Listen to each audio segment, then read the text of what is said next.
ሀናና ኢያቄም መካን ነበሩ። ሀና ልጅ አልነበራትም እና ልጅ ስላልነበራቸው ስለተስለው ነበረ እና ሀናና ኢያቄም ህልም አዩ። ሀና ምን አየች?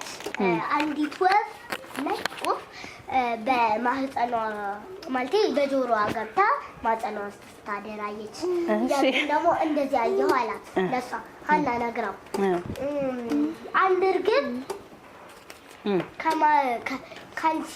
ከነጭ ወፍ ተወልዶ እኔ ጭንቅላት ላይ ቁጭ ሲል አየሁ አለ።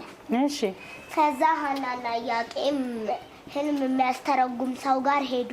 ሊተረጎም አልቻለም። ከዛ ሀናና ኢያቄም ይገለሉ ነበረ፣ ምክንያቱም ልጅ አልነበራቸውም። እና ሀና ያደረገችው ታምር ምንድን ነበረ? እርጉዝ ነበረች የዛን ጊዜ እና ሚላስ የሚባል ልጅ ሞቶ ነበረ። ከዛ ያለቀሰች አልጋውን ዞራ ማልቀስ ስትጀምር ሚላስ ከሞት ተነሳ የሚል ብዙ ታምራቶችን አድርጋ ነበር።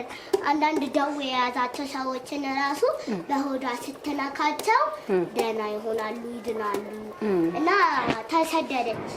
ሀና ስትሰደድ በሊባኖስ ተራራ አዲሳ በሚባል ቦታ ላይ እመቤታችን ቅድስት ድንግል ማርያም ግንቦት 1 ቀን ተወለደች።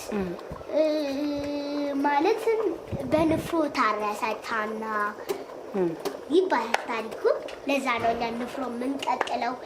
ለምንድን ነው ታዲያ ደጅ የሚቀቀል ደጅ የሚከበር? እሷ የወለደችው እንዳልኩሽ እቤት አይደለም ወይንም ሆስፒታል አይደለም። እሷ የወለደችው በስደት ጊዜ አሪሳ ተራራ ሊባኖስ ተራራ ላይ አሪሳ ተብሎ በሚጠራ ቦታ ላይ ነው አይደል?